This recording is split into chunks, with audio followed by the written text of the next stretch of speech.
الحمد لله نحمده ونستعينه من يهده الله فلا مضل له ومن يضلله فلا هادي له ونشهد أن سيدنا وحبيبنا ومولانا محمدا عبده ورسوله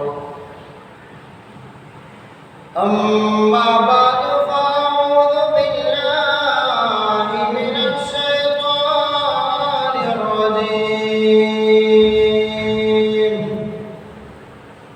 بسم الله الرحمن الرحيم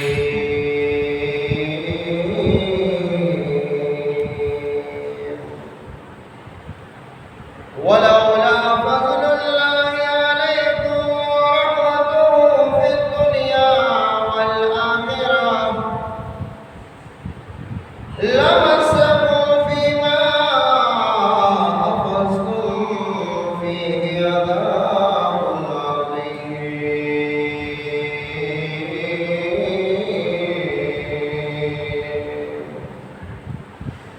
إذ تلقونه بألسنتكم وتقولون بأفواهكم ما ليس لكم به علم وتحسبونه هينا وهو عند الله عظيم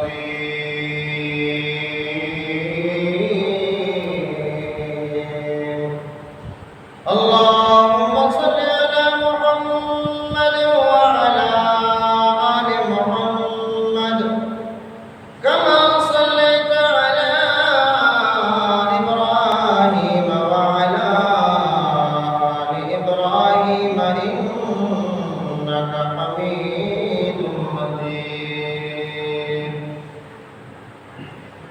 اللهم بارك على محمد وعلى آل محمد كما باركت على إبراهيم وعلى آل إبراهيم إنك حميد مجيد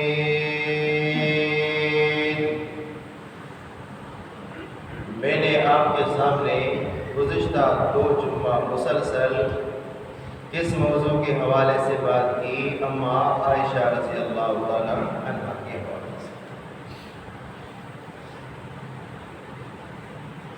اور ہمارا موضوع تھا براءت سیدہ عائشہ رضی اللہ تعالیٰ عنہا، صدیقہ بنت صدیق، مسلمانوں کی ماں، نبی اکرم صلی اللہ علیہ وسلم کی لاڈلی گھر والی۔ وہ جو فضائل میں نے آپ کے سامنے بیان کیے کہ بی بی عائشہ رضی اللہ تعالیٰ عنہ کو کیا فضیلت حاصل ہے، بلکہ کیا امتیازی فضیلت حاصل ہے، منفرد فضیلت حاصل ہے۔ منفرد فضیلت کا مطلب یہ ہے کہ جو فضیلت بی بی عائشہ رضی اللہ تعالیٰ عنہ کو حاصل ہے، باقی ازواج مطہرات کا مقام اپنی جگہ، لیکن ان ازواج مطہرات کو وہ فضیلت حاصل نہیں ہے۔ آپ میں سے کوئی 1-2 فضیلت بیان کر سکتے ہیں؟ کیوں؟ مسلسل 2 جمعے سے میں بیان کر رہا ہوں، پھر بھی یاد نہیں ہے۔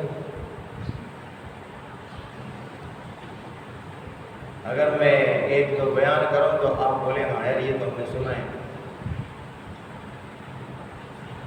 بی بی عائشہ رضی اللہ تعالیٰ عنہ فرماتی ہیں آپ صلی اللہ علیہ وسلم کی جتنی ازواج مطہرات ہیں جن کا اللہ کے نبی کے ساتھ نکاح ہوا بیوہ کی حالت میں، اور بی بی عائشہ رضی اللہ تعالیٰ عنہا وہ واحد خاتون ہیں، وہ واحد عورتیں ہیں، اور نبی اکرم صلی اللہ علیہ وسلم کی وہ واحد بیوی ہیں کہ جن کا نکاح اللہ کے نبی کے ساتھ ہوا بیوہ کی حالت میں نہیں، کنوارے پن کی حالت میں۔ بی بی عائشہ رضی اللہ تعالیٰ عنہ فرماتی ہیں کہ کسی بیوی کے بستر پر اللہ نے جبریل کو وحی دے کر نہیں بھیجا۔ سمجھے کہ نہیں سمجھے؟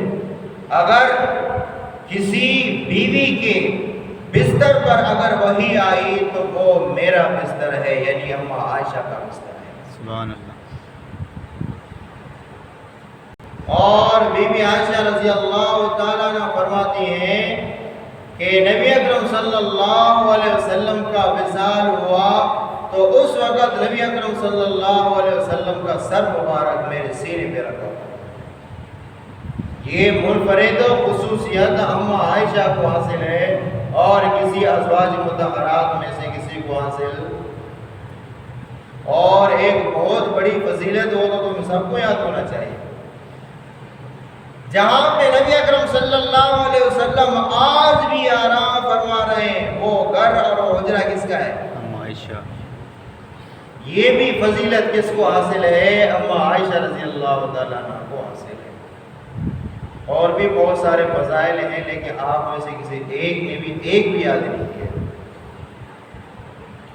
بہت سارے جگہوں میں جو خطیب ہوتے ہیں وہ تو پوچھتے ہیں لوگوں سے، اگر ہم پوچھنا شروع کریں تو پچھلی صف والے اگلے جمعے کو وہ آخری صف میں چلے جائیں گے۔ کہاں چلے جائیں گے پھر؟ آخری صف۔ اور جو آخری والے ہوں گے تو آئیں گے۔ تو بہرحال ہم نے مسلسل الحمدللہ 2 جمعوں میں اما عائشہ رضی اللہ تعالیٰ عنہا کی باقی کے حوالے سے قرآن مجید میں جو معروضات ہیں وہ مختصراً آپ کے سامنے ہم نے بیان کیے۔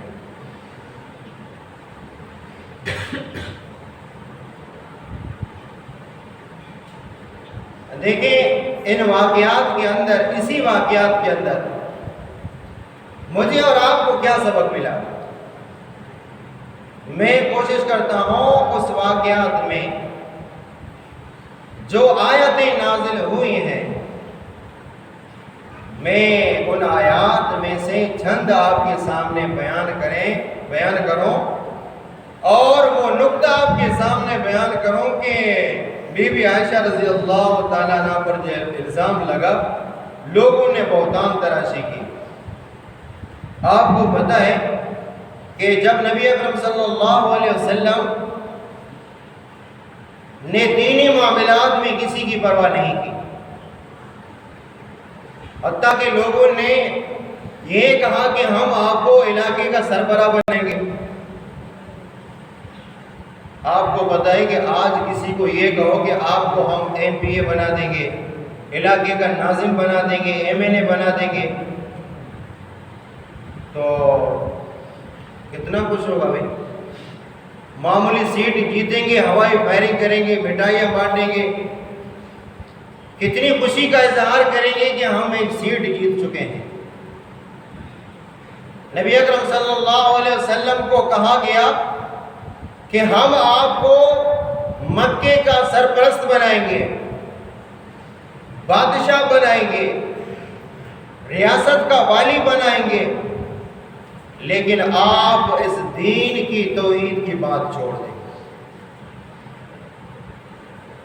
آپ نے دین کی جو تبلیغ کا سلسلہ شروع کیا ہے یہ ہمارے لیے اجنبی ہے، لہٰذا یہ سلسلہ آپ بند کر دیں۔ اور اس کے علاوہ اگر آپ کو رشتہ چاہیے، نکاح چاہیے، جس گھر میں آپ کی خواہش ہوگی ہم آپ کا رشتہ کروانے کے لیے بھی تیار ہیں۔ اور مال و دولت جتنا چاہو گے ہم آپ کو دینے کے لیے تیار ہیں۔ آپ کو پتہ ہے دنیا کے اندر لوگ ان 3 چیزوں کے لیے مرتے ہیں کہ نہیں مرتے؟ زر، زن، زمین۔ زر، زن کا من عورت، زر پیسہ، زن عورت، اور زمین کے لیے مرتے ہیں۔ نبی اکرم صلی اللہ علیہ وسلم کو کہا گیا لوگوں نے کہ ہم آپ کو دولت بھی دیں گے اور آپ کا رشتہ بھی اعلیٰ گھرانے سے کرا دیں گے، اور نمبر 3 اگر آپ کو بادشاہی چاہیے، ریاست کا والی بننا چاہتے ہیں، وہ بھی ہم کرنے کے لیے تیار ہیں، لیکن دینی بات سننے کے لیے تیار نہیں ہے۔ نبی اکرم صلی اللہ علیہ وسلم نے ارشاد فرمایا یہ ناممکن ہے، اگر ممکن ہو تو ایک ہاتھ میں چاند رکھ دو، ایک ہاتھ میں سورج رکھ دو، یہ تو تمہاری طاقت نہیں ہے۔ اگر ممکن ہو تب بھی میں اللہ تبارک و تعالیٰ کی توحید بیان کرنا نہیں چھوڑوں۔ اور اب ان کو پتا تھا کہ اب یہ حربہ ناکام ہو گیا، جان کے در پہ آ گئے۔ اور نبی اکرم صلی اللہ علیہ وسلم، جو میں نے آپ کو یہ کہا کہ آپ صلی اللہ علیہ وسلم نے ارشاد فرمایا کہ مجھے تمام انبیاء سے زیادہ مجھے اذیت دی گئی، مجھے تمام نبیوں سے زیادہ تکلیف دی گئی، یہ اللہ کے نبی نے فرمایا۔ میں نے آپ کے سامنے ایک سوال رکھا تھا، کیا بہت سارے نبیوں کو شہید کیا گیا؟ تو آپ صلی اللہ علیہ وسلم کو اللہ تبارک و تعالیٰ نے کافروں کے زد سے، گرفت سے، تکلیف سے بچایا کہ نہیں بچایا؟ تو پھر اللہ کے نبی کیوں فرما رہے ہیں کہ مجھے سب سے زیادہ تکلیف پہنچائی گئی؟ حالانکہ دوسری طرف نبیوں کو تو شہید کیا گیا، لیکن اس کے باوجود اللہ کے نبی فرماتے ہیں کہ مجھے تکلیف زیادہ پہنچائی گئی۔ سوال کا جواب آپ کو دیا تھا میں نے، کیا کہ نبی اکرم صلی اللہ علیہ وسلم کو زبانی تکلیف زیادہ پہنچائی گئی۔ اور آپ کو پتہ ہے عربی کا مقولہ ہے جراحات السنان لہت تیامو ولا یلتامما جرح اللسانو، اگر کسی کو تلوار کا زخم لگے، تلوار کا زخم ٹھیک ہو جائے گا، لیکن زبان کا زد کسی کو لگ جائے تو اس کا زخم کبھی بھی ٹھیک نہیں ہوگا۔ یہ ہم اپنے معاشرے میں دیکھتے ہیں، لوگ ایک دوسرے سے 20 سال 30 سال سے ناراض ہیں۔ کیوں؟ 20 سال پہلے اس نے مجھے گالی دی، اس نے مجھے برا بھلا کہا ہے۔ بھئی 20 سال کے بعد بھی وہ زبانی زخم ابھی تک اس کے دل کے اندر موجود ہے، تبھی تو ناراض ہے۔ اگر تلوار کا زخم ہوتا وہ ٹھیک ہو جاتا۔ نبی اکرم صلی اللہ علیہ وسلم کو زبانی تکلیف زیادہ دی گئی۔ نبی اکرم صلی اللہ علیہ وسلم کو ساحر کہا گیا، نبی اکرم صلی اللہ علیہ وسلم کو مجنون کہا گیا۔ مجھے اور آپ کو کوئی ساحر کہے، مجنون کہے، دیوانہ کہے تو میں اور آپ برداشت کریں گے؟ لیکن نبی اکرم صلی اللہ علیہ وسلم نے وہ الگ بات ہے کہ اللہ تبارک و تعالیٰ نے اپنے نبی کا بدلہ لے لیا، کسی کو چھوڑا نہیں، کسی کو معاف نہیں کیا۔ نبی اکرم صلی اللہ علیہ وسلم کو جس نے اذیت دی، قرآن گواہ ہے، قرآن میں اللہ تبارک و تعالیٰ ارشاد فرماتے ہیں ان الذین فتنوا المؤمنین والمؤمنات ثم لم يتوبوا فلهم عذاب جہنم ولهم عذاب الحریق۔ ایک اور مقام پہ اللہ تبارک و تعالیٰ ارشاد فرماتے ہیں ان الذین یؤذون اللہ ورسولہ، کہ جو اللہ اور اس کے رسول کو اذیت دیتے ہیں۔ اللہ کو اذیت دینے کا کیا مطلب ہے؟ ایسا بندہ دنیا کے اندر تم نے دیکھا ہے جو اللہ تبارک و تعالیٰ کو اذیت دیتا ہے؟ کبھی سنا ہے آپ نے؟ نہیں۔ آپ نے یہ سنا ہے کہ جس نے اللہ کے نبی کو تکلیف دی تو گویا اس نے کس کو تکلیف دی؟ یہ فرمایا والذین یؤذون المؤمنین والمؤمنات بغیر ما اکتسبوا فقد احتملوا بہتانا واسما مبینا۔ ان الذین یؤذون اللہ ورسولہ، بے شک جنہوں نے اللہ کو اذیت دی اور اس کے رسول کو اذیت دی، لعنہم اللہ، اللہ نے لعنت بھیجی ہے یا اللہ اس پر لعنت بھیجتے ہیں، فی الدنیا والآخرہ، دنیا میں اور آخرت میں، وَأَعَدَّ لَهُمْ عَذَابًا مُهِينًا، اور اللہ تبارک و تعالیٰ فرماتے ہیں میں نے ان کے واسطے دردناک عذاب تیار کر رکھا ہے۔ جو اللہ اور اس کے رسول کو اذیت دیتے ہیں، کیا فرمایا؟ جو اللہ اور اس کے رسول کو اذیت دیتے ہیں تو لعنہم اللہ، اللہ کی لعنت ان پر آتی ہے۔ اور الحمدللہ چند دن پہلے آپ نے دیکھا تھا جس بندے نے آپ صلی اللہ علیہ وسلم کے کارٹون بنایا، کچھ سال پہلے کی بات ہے، آپ کو یاد ہے، نبی اکرم صلی اللہ علیہ وسلم کا کارٹون بنایا تاکہ مسلمانوں کو اذیت ہو جائے۔ لازمی بات ہے، نبی اکرم صلی اللہ علیہ وسلم مسلمانوں کے لیے اس کی جان سے زیادہ اللہ کے نبی محبوب ہے، محبوب ہے کہ نہیں؟ ہر مسلمان کو اللہ کا نبی اس کی جان سے زیادہ عزیز ہے، ماں باپ سے زیادہ عزیز ہے، بیوی بچوں سے بھی زیادہ عزیز ہے، مال و دولت سے بھی زیادہ عزیز ہے کہ نہیں ہے؟ میں تو یہ سمجھتا ہوں جو بندہ نماز بھی نہیں پڑھتا ہے اس کو بھی اللہ کے نبی اپنی جان سے زیادہ عزیز ہے۔ جو لوگ نماز بھی نہیں پڑھتے ہیں، اے مسلمان، جو لوگ نماز نہیں پڑھتے، اتنے دیندار بھی نہیں ہیں، صرف کلمہ پڑھا ہوا ہے، میں سمجھتا ہوں اس کے دل کے اندر بھی اللہ کے نبی کی محبت موجود ہے۔ کیوں؟ خدا نخواستہ ایسے مسلمان کے سامنے کوئی ہمارے نبی کو برا بھلا کہے، وہ چھوڑے گا اس کو؟ اگرچہ دینی اعتبار سے کمزور ہو، نماز بھی نہیں پڑھتا ہو، لیکن اس کے دل کے اندر اپنے نبی کی محبت اتنی ہے کہ اگر اللہ کے نبی کو معاذ اللہ اس کے سامنے کوئی برا بھلا کہے، ہمارا ایمان ہے، یقین ہے کہ یہ کمزور مسلمان بھی اس کو چھوڑے گا نہیں۔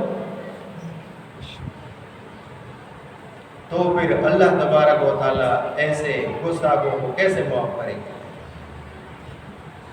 آپ نے دیکھا نا کہ ایک بندے نے مسلمانوں کو تکلیف پہنچانے کے لیے وہ ایسا کام کرتے ہیں کہ تاکہ مسلمانوں کا دل جلے، مسلمانوں کو تکلیف ہو۔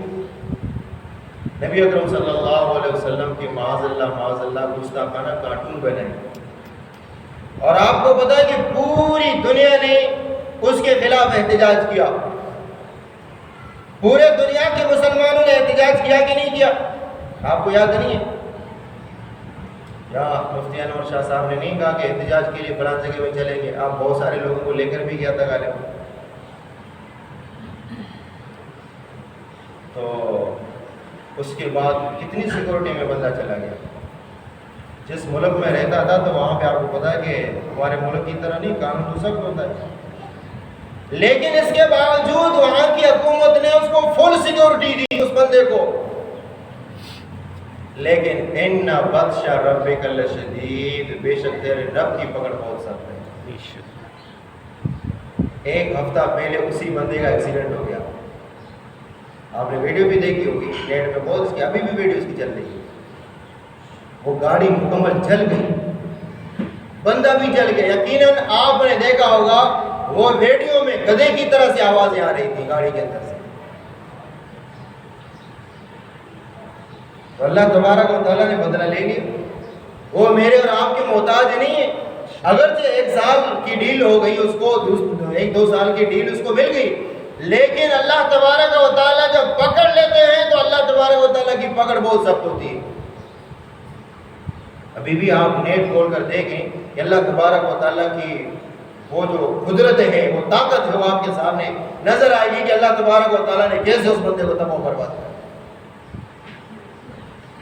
گاڑی کے اندر آگ جل رہی ہے اور وہاں سے آوازیں آ رہی جیسے گدھے کی آواز آ رہی، مر گیا، ہلاک ہو گیا، مردار ہو گیا۔ کیا انہوں نے تاریخ نہیں دیکھی؟ انہوں نے نبی اکرم صلی اللہ علیہ وسلم کی سیرت کا مطالعہ نہیں کیا؟ نبی اکرم صلی اللہ علیہ وسلم جب دعوت دینے لگے، توحید کی دعوت دینے لگے، نبی اکرم صلی اللہ علیہ وسلم نے سارے مکہ والوں کو جمع کیا اور نبی اکرم صلی اللہ علیہ وسلم نے یہ بات ارشاد فرمائی، میں اگر تم لوگوں کو یہ کہوں اس پہاڑ کے پیچھے دشمن ہے جو تم پر حملہ کرنے والا ہے، تو میری بات مانو گے نہیں مانو گے؟ میری بات کی تصدیق کرو گے یا نہیں کرو گے؟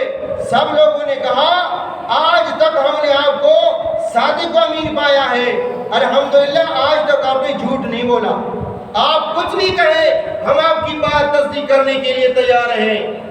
نبی اکرم صلی اللہ علیہ وسلم نے ارشاد فرمایا پھر پڑھو لا الہ الا اللہ، کامیاب ہو جاؤ گے۔ پھر کیا پڑھو؟ لا الہ الا اللہ پڑھو، کامیاب ہو جاؤ گے۔ اس وقت ابو لہب نے کہا تبل یا محمد الہذا جماعتنا۔ اس جملے کا ترجمہ کرتے ہوئے بھی مسلمان کا دل کانپ جاتا ہے کہ اس ابو لہب نے نبی اکرم صلی اللہ علیہ وسلم کے لیے کس طرح کے الفاظ کہے۔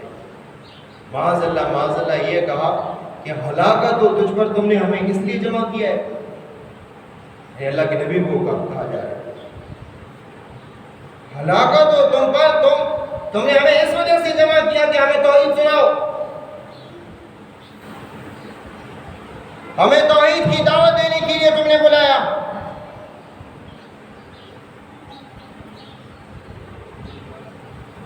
ابھی تک نبی اکرم صلی اللہ علیہ وسلم نے جواب نہیں دیا کہ اللہ کی طرف سے جواب آیا۔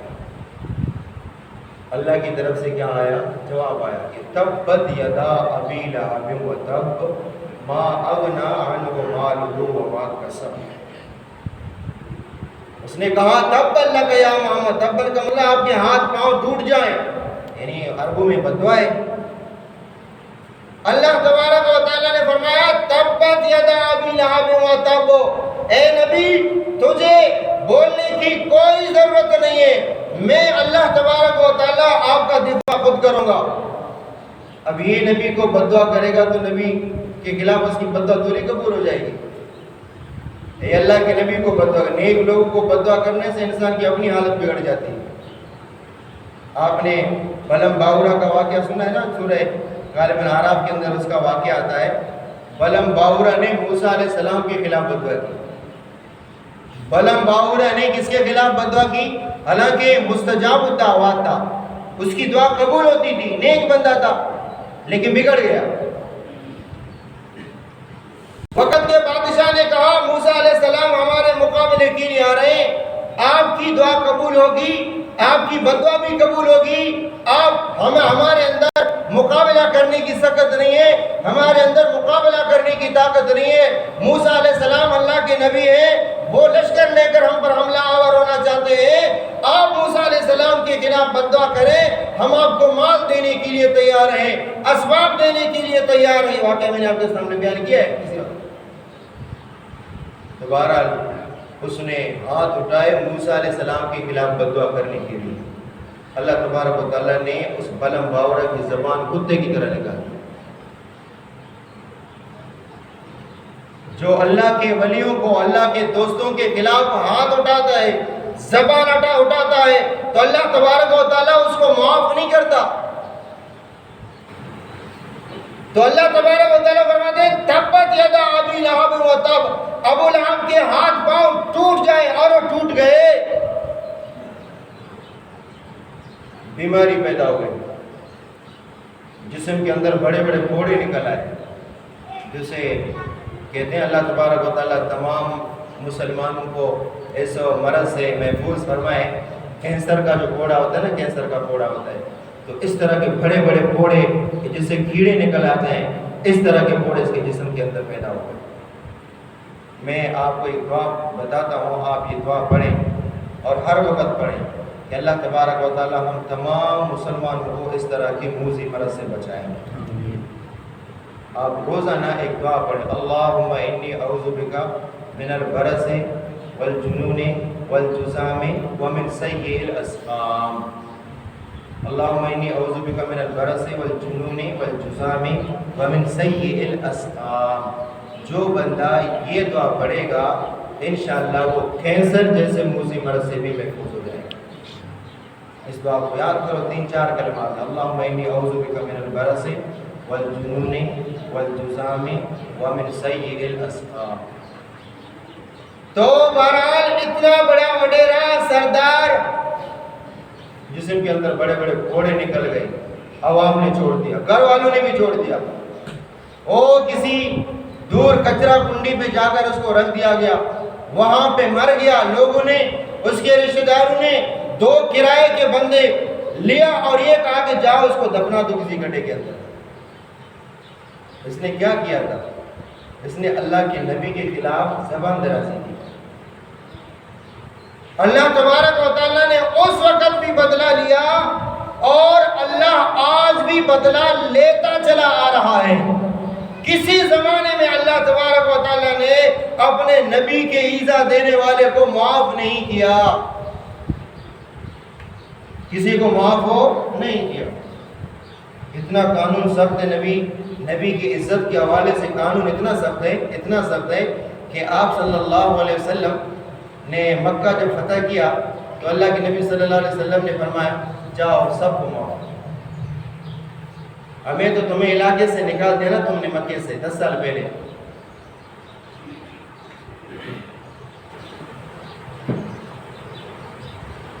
اللہ تبارک و تعالیٰ کی مدد شامل حال رہی تو مکہ فتح ہوا۔ ابھی لازمی بات ہے، مکہ سے اللہ کے نبی کو، صحابہ کو نکالا گیا، ایسے نہیں نکالا، صحابہ کو اذیتیں دی گئیں۔ بلال رضی اللہ تعالیٰ عنہ کے ہاتھ پاؤں باندھے اور گرم ریتی پہ لٹایا، کتنی اذیت ہوگی، کتنی تکلیف ہوگی۔ آپ صلی اللہ علیہ وسلم کی اولاد کو تکلیف دی گئی، نبی اکرم صلی اللہ علیہ وسلم کے ماننے والوں کو تکلیف دی گئی، اور اس سے بڑھ کر ایک نہتہ خاتون حضرت زنینہ رضی اللہ تعالیٰ عنہ کے 2 ٹکڑے کر دیے گئے، 2 ٹکڑے کر دیے گئے۔ آج کافر نبی اکرم صلی اللہ علیہ وسلم کی زندگی پر اعتراض کرتے ہیں اور یہ کہتے ہیں کہ اللہ کے نبی نے یہ کیا، تمہارے نبی نے فلان کیا، فلان جنگوں میں لوگوں کو مارا ہے۔ لیکن میرے نبی کا قانون یہ ہے، جس علاقے میں تم جاتے ہو جنگ کے لیے، جہاد کے لیے، پہلے موقع پر لڑنا نہیں، اسلام پیش کرنا ہے۔ اسلام قبول نہیں کریں گے، ٹھیک ہے، نہیں کریں تو ان پر جزیہ اور ٹیکس پیش کرنا ہے۔ یہ بھی قبول نہ کریں تو 3 نمبر پر لڑائی ہے، اور لڑائی ان کے لیے جو لڑنے والے ہیں، عورتیں مستثنا ہے، عورتوں سے کوئی لڑائی نہیں، جو بوڑھے ہوں گے ان کے ساتھ کوئی لڑائی نہیں، جو بچے ہوں گے ان کے ساتھ کوئی لڑائی نہیں ہوگی۔ یہ ہماری تاریخ ہے، یہ ہمارے اصحاب کی تاریخ ہے، یہ ہمارے نبی کی تاریخ ہے۔ تو تم اپنی تاریخ دیکھ لو، ایک نہتہ خاتون عورت کے 2 ٹکڑے کر دیا ابو جہل نے، تو وہ تاریخ بھی تو ذرا سامنے لوگوں کے پیش کرو، لوگوں کے سامنے یہ بھی پیش کرو کہ بلال رضی اللہ تعالیٰ عنہ کے ہاتھ پاؤں باندھ لیے کافروں نے اور ریتی کے اوپر ڈال دیا۔ آپ کو پتا ہے کہ مکہ مدینے کی گرمی کیسے شدت کے ساتھ ہوتی ہے، یہ آج لوگ عمرہ حج کے لیے چلے جاتے ہیں تو ان سے آپ معلوم کر لیں، چپل چپک جاتے ہیں۔ بلال کو رضی اللہ تعالیٰ عنہ کو اس گرمی میں پانی نہیں دیا گیا، مارا گیا، اذیت دی گئی۔ اچھا علاقے سے بھی نکالا۔ اللہ کے نبی جو مکے سے نکل رہے تھے، آپ صلی اللہ علیہ وسلم کعبۃ اللہ کی طرف دیکھ رہے تھے تو اللہ کے نبی کی آنکھوں سے آنسو بہ رہا تھا، اور یہ فرمایا کہ اے کعبۃ اللہ، میری قوم مجھے اگر نہ نکالتی، خدا کی قسم میں آپ کو چھوڑ کے کبھی نہ جاتا۔ آپ صلی اللہ علیہ وسلم کی آنکھوں سے کعبۃ اللہ کی جدائی میں آنکھوں سے آنسو بہ رہے ہیں، تو اللہ کے نبی کو کتنا دکھ ہوگا، کتنی تکلیف ہوگی کہ زنیرہ رضی اللہ تعالیٰ عنہ کے 2 ٹکڑے کر دیے گئے، بلال رضی اللہ تعالیٰ عنہ کو اذیت دی گئی، صحابہ کو مارا گیا۔ نبی اکرم صلی اللہ علیہ وسلم کے سامنے جب سجدے میں چلے گئے، ابو جہل نے شرارت کرنے کی کوشش کی، لیکن اس کے باوجود اللہ کے نبی جب فتح مکہ 10 سال کے بعد اللہ تبارک و تعالیٰ نے اسی مکہ کو صحابہ کے ہاتھ میں، اللہ کے نبی کے ہاتھ میں فتح دے دی، تو آپ صلی اللہ علیہ وسلم نے ارشاد فرمایا، جاؤ آج سب کو میں نے معاف کر دیا. میں اور آپ ہوتے تو معاف کرتے. دشمن کو معاف, ہمیں تو کوئی اذیت دیتا ہے 20-20 سال بات بھی نہیں کرتے, 20-20 سال تک کیا نہیں کرتے, بات نہیں کرتے. اور ایسا بھی ہم دیکھ رہے ہیں کہ لوگ مر رہے ہیں, فوت ہو رہے ہیں, تب بھی ایک دوسرے سے بات نہیں کرتے, ناراضگی کی حالت میں دنیا سے جا رہے ہیں. اور اگر بولیں گے تو کہیں گے کہ بھئی ہم نے قسم کھائی کہ بات نہیں کریں گے. بھئی آپ کو یہ کہا کہ غلط کام پر اگر تم نے قسم کھائی تو قسم کو توڑنا لازم ہے. قسم کا بعد میں کفارہ ادا کرو, قسم کو توڑ دو. ایک آدمی قسم کہا کہ میں فلاں بندے کو قتل کروں گا, تو اس کو قسم پوری کرنی چاہیے کیا؟ بلکہ قسم کو توڑنا چاہیے. دیکھیں اس واقعے کے اندر حضرت صدیق اکبر رضی اللہ تعالیٰ عنہ جو حضرت مصطح رضی اللہ تعالیٰ عنہ کو خرچہ دے رہے تھے, چونکہ حضرت مصطح یتیم تھا, حضرت مصطح یتیم تھا, اور ابو بکر رضی اللہ تعالیٰ عنہ خرچہ دے رہے تھے, اس کی کفالت کر رہے تھے. جب بی بی عائشہ رضی اللہ تعالیٰ عنہ پر الزام لگا تو ابو بکر رضی اللہ تعالیٰ عنہ نے قسم کھائی کہ آج کے بعد میں مصطح کو خرچہ نہیں دوں گا. اللہ تبارک و تعالیٰ نے جب بی بی عائشہ رضی اللہ تعالیٰ عنہ کی برات نازل فرمائی تو ان آیات کے اندر اللہ تبارک و تعالیٰ نے ایک اور آیت نازل فرمائی. اس میں فرمایا گیا وَلَا يَعْتَلِ أُولُو الْفَضْلِ مِنْكُمْ وَالسَّعَةِ أَنْ يُؤْتُوا أُولِي الْقُرْبَى وَالْمَسَاكِينِ وَالْمُهَاجِرِينَ فِي سَبِيلِ اللَّهِ وَلْيَعْفُوا وَلْيَصْفَحُوا. فرمایا وَلَا يَعْتَلِ أُولُو الْفَضْلِ مِنْكُمْ وَلَا يَعْتَلِ أُولُو الْفَضْلِ مِنْكُمْ اولو الفضل منکم والسعة, کہ جو فضیلت والے ہیں اور مال والے ہیں ہرگز ان کو قسم نہیں کھانی چاہیے. ایوتو کہ ہم غریبوں کو نہیں دے دیں گے, مسکینوں کو نہیں دے دیں گے, فقیروں کو نہیں دے دیں گے. ابو بکر رضی اللہ تعالیٰ نے قسم کہی کہ میں اس پر خرچہ نہیں کروں گا. کیوں؟ میری بیٹی پر اس نے الزام لگایا. ایک انسانیت کے ناطے ایک انسان کے دل پر دکھ ہوتا ہے, درد ہوتا ہے کہ میں اس کا خرچہ اٹھا رہا ہوں, میرا رشتہ دار ہے, میں اس کی کفالت کر رہا ہوں. منافقین نے میری بیٹی پر الزام لگایا تو یہ اس میں کیوں شامل ہوا؟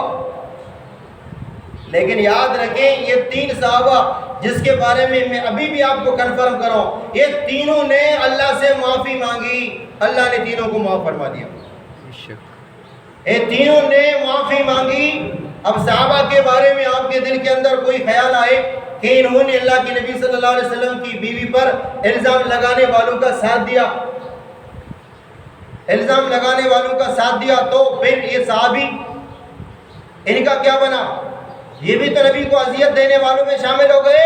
نہیں, انہوں نے بعد میں توبہ کیا. تبھی تو میں نے آپ کے سامنے وہ آیت پڑھی. اللہ تبارک و تعالیٰ ارشاد فرماتے ہیں کہ وَلَوْلَا فَضْلُ اللَّهِ عَلَيْكُمْ وَرَحْمَتُهُ, تم پر اگر اللہ کا فضل نہ ہوتا, اللہ کی رحمت نہ ہوتی تو کیا ہوتا؟ لَمَسَّكُمْ فِي مَا عَفَزْتُمْ عَذَابٌ عَظِيمٌ. جو تم نے اللہ کی نبی کی بیوی کے بارے میں جو زبان استعمال کیا, دنیا کے اندر اللہ کا عذاب تم کو پہنچتا.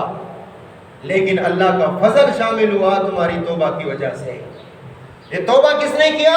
توبہ حضرت حسان نے کیا. کس نے کیا؟ حضرت حسان رضی اللہ تعالیٰ عنہ نے کیا. توبہ کس نے کیا؟ حضرت مصطح نے کیا. توبہ کس نے کیا؟ حمنہ بنت جہش نے کیا. یہ تینوں صحابہ مسلمان تھے جنہوں نے منافقین کے ہام میں ہام ملا کر وہ اس اعتراض میں, اس شوشے میں, اس بہتان میں شامل ہو گئے. نادانستہ طور پر حقیقت کا علم ہوا جب اللہ تبارک و تعالیٰ نے برات کا اظہار کیا کہ اما عائشہ رضی اللہ تعالیٰ عنہ پاک ہیں. تینوں صحابہ نے توبہ کیا, اللہ تبارک و تعالیٰ نے ان کی توبہ قبول کی.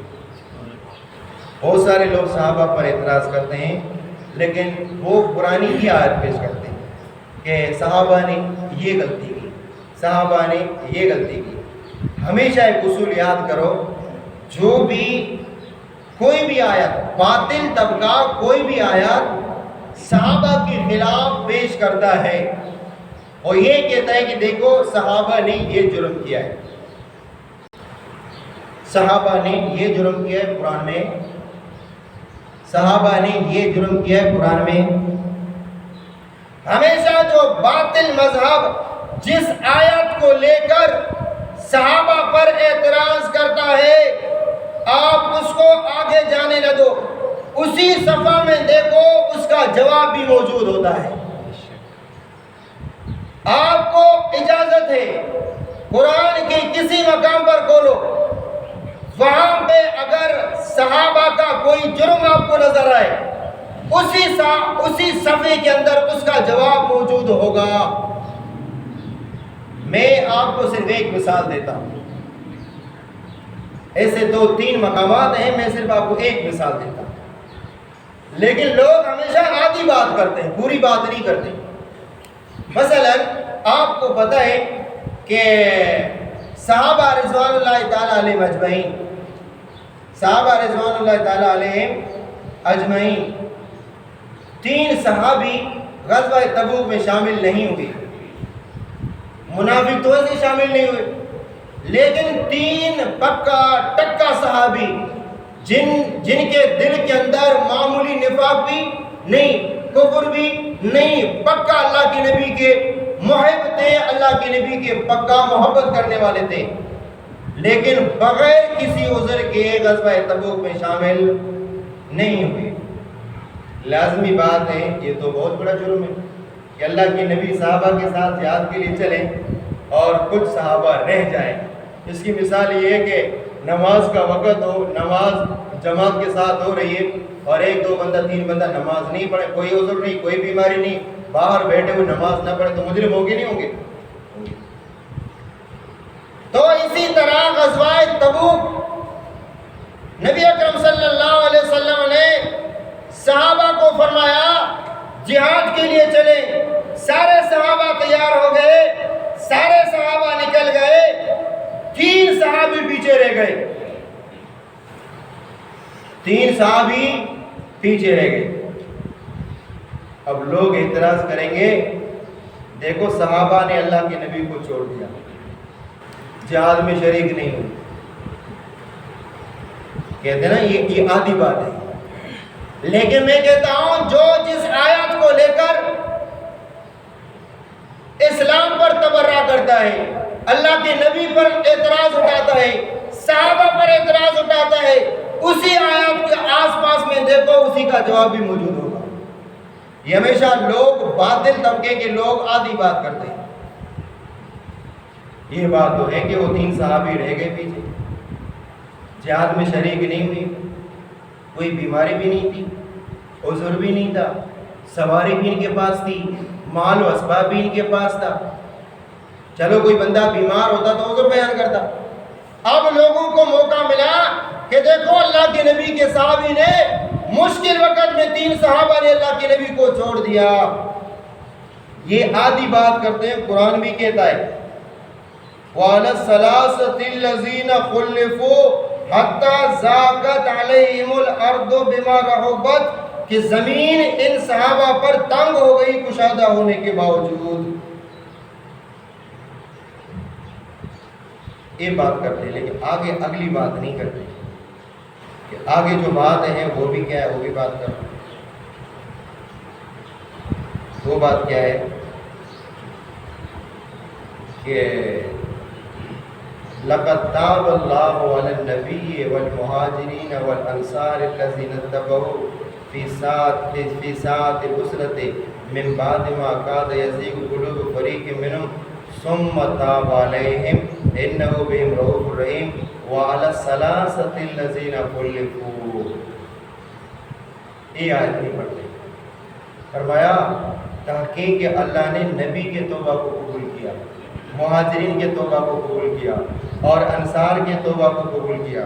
آگے فرمایا اور جو 3 پیچھے رہنے والے تھے نا، اللہ نے ان کے توبہ کو قبول فرمایا۔ اور مصیبت یہ ہے کہ اللہ نے معاف کیا، میں اور آپ معاف کرنے کے لیے تیار نہیں ہے، ایسا ہے کہ نہیں ہے؟ اب قرآن میں اللہ نے فرمایا کہ میں نے ان کے توبے کو قبول کیا، بس بات ختم ہو گئی۔ اس سے پہلے جو واقعہ ہے اس میں اللہ تبارک و تعالیٰ فرماتے ہیں اف اللہ عنک، اللہ نے معاف کر دیا. اب اللہ نے معاف کر دیا، مجھے اور آپ کو بولنے کی کوئی اجازت ہے؟ جس واقعے کا ذکر ہے تو آگے کیا فرمایا؟ اف اللہ عنک. صحابہ رضوان اللہ تعالیٰ علیہ مجمعین مورچے سے نیچے اتر گئے، جس کی وجہ سے کفار نے پیچھے سے حملہ کر دیا. صحابہ تتر بتر ہو گئے، منتشر ہو گئے. نبی اکرم صلی اللہ علیہ وسلم کے دندان مبارک شہید ہو گئے. اسی غزوے میں صحابہ رضوان اللہ تعالیٰ علیہ مجمعین کی معمولی سستی کی وجہ سے کہ اللہ کے نبی نے فرمایا کچھ بھی ہو جائے تمہیں مورچے سے نیچے نہیں اترنا ہے. جب کفار بھاگ گئے، صحابہ نے کہا کہ اب تو کفار بھاگ گئے، نیچے اتریں گے. چنانچہ مختصر یہ کہ کفار نے پیچھے سے حملہ کیا، مسلمان پھر شکست سے دوچار ہو گئے. نبی اکرم صلی اللہ علیہ وسلم کے دندان مبارک بھی شہید ہو گئے. اب لوگ اعتراض کریں گے، یہ دیکھو نبی اکرم صلی اللہ علیہ وسلم کو تکلیف ان صحابہ کی وجہ سے پہنچا، تبھی تو دندان مبارک بھی شہید ہو گئے. لیکن اسی آیات کے بعد میں اللہ تبارک و تعالیٰ نے فرمایا تمہیں بولنے کی ضرورت نہیں ہے، اف اللہ عنک، میں نے معاف کر دیا. تو اسی طرح یہاں پہ جو بی بی عائشہ رضی اللہ تعالی عنہا کا مسئلہ میں نے پچھلے جمعے کو آپ کے سامنے بیان فرمایا، اس میں بھی اللہ تبارک و تعالیٰ فرماتے ہیں کہ لولا فضل اللہ علیکم ورحمتہ فی الدنیا والآخرہ لمسکم فیما عفستم فی عذاب عظیم. اگر تم پر اللہ کی رحمت نہ ہوتی، کون مراد ہے؟ حضرت حسان مراد ہے. اس سے وہ مراد نہیں ہے جس کو عبداللہ بن ابی بن سلول جو رئیس المنافقین ہے، اس نے تو مرتے دم تک توبہ بھی نہیں کی. اس نے مرتے دم تک توبہ نہیں کی. یہ توبہ کرنے والوں کے لیے اللہ تبارک و تعالیٰ فرماتے ہیں کہ میری رحمت شامل حال رہی، تبھی تو اللہ تبارک و تعالیٰ نے دنیا اور آخرت کی گرفت سے تمہیں بچا لیا. اللہ نے معاف فرما دیا. تو بہرحال، اور یہ وہ حسان رضی اللہ تعالیٰ عنہ وہی حضرت ہیں کہ جس کو اللہ کے نبی صلی اللہ علیہ وسلم نے فرمایا کہ آپ ممبر پر بیٹھ جاؤ، جو دشمن میرے خلاف شعر و شاعری میں میری مذمت بیان کر رہے ہیں، تم میرے ممبر پر بیٹھ جاؤ، شعر و شاعری میں میرا دفاع کرو. شعر و شاعری میں میرا کیا کرو؟ دفاع کرو. اور جو بات آپ کے سمجھ میں نہ آئے، جو بات آپ کے سمجھ میں نہ آئے، شعر و شاعری میں جہاں پہ آپ کا ذہن کام نہ کرے، اللہ جبریل کو بھیج دیتے ہیں، جبریل وہ باتیں آپ کے ذہن میں ڈال دیتے ہیں. اور اللہ کے نبی صلی اللہ علیہ وسلم نے فرمایا حسان، تمہاری زبان سے، تمہارے منہ سے جو الفاظ نکل رہے ہیں کفار کے خلاف، وہ تیر سے زیادہ کفار کو لگ رہے ہیں، تیر سے بھی زیادہ کفار کو لگ رہے ہیں. اب یہ بھی صحابی نادانستہ طور پر بھی اس بی بی عائشہ کے مسئلے میں منافقین کے ساتھ اس شوشے میں شامل ہو گیا. لیکن خلاصہ یہ ہے اس بندے نے بھی توبہ کی، اللہ نے اس کو بھی معاف کر دیا، اس کو بھی کیا کر دیا. لیکن یاد رکھیں کوڑے سب کو لگیں گے. کوڑے آپ کو پتہ ہے کہ جو بندہ دوسرے پر الزام لگائے، بہتان لگائے اور گواہ سے ثابت نہ کرے، گواہوں سے ثابت نہ کرے. ایک آدمی دوسرے پر الزام لگائے کہ اس نے ایسا کیا ہے، شریعت یہ کہتی گواہ لاؤ. گواہ نہ ہو، اگر تیرے پاس گواہ ہے تو وہ مجرم ہے، گواہ نہیں ہے 80 کوڑے کھانے کے لیے خود تیار ہو جاؤ. نبی اکرم صلی اللہ علیہ وسلم نے سب کو 80 کوڑے مار دیے. جب بی بی عائشہ رضی اللہ تعالیٰ عنہ کی طہارت بیان ہو گئی، بی بی عائشہ رضی اللہ تعالیٰ عنہ وہ ہستی ہیں، میں نے آپ کو پچھلے جمعے کو کہا کہ یوسف علیہ السلام پر الزام لگا تو گواہی دینے والا کون تھا؟ گواہی دینے والا کون تھا؟ ٹھیک ہے،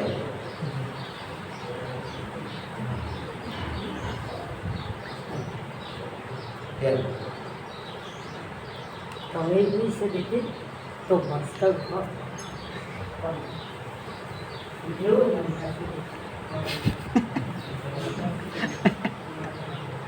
اللہ کے نام جو سب کر سکتے ہیں، اللہ کا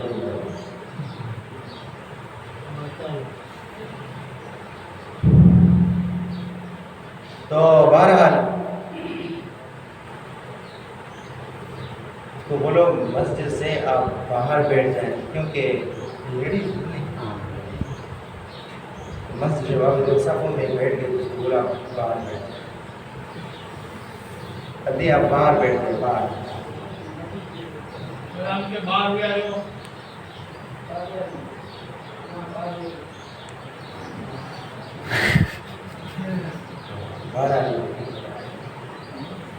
بی بی عائشہ رضی اللہ تعالیٰ عنہ کا قصہ انشاءاللہ ابھی جو بیان ہو گیا، اللہ تبارک و تعالیٰ قبول فرمائے۔ اور ربیع الاول کا مہینہ ہے، نبی اکرم صلی اللہ علیہ وسلم کی سیرت کے حوالے سے یہ بھی نبی اکرم صلی اللہ علیہ وسلم کی سیرت ہے، مسلسل ہم 3 جمعے سے بیان کر رہے ہیں۔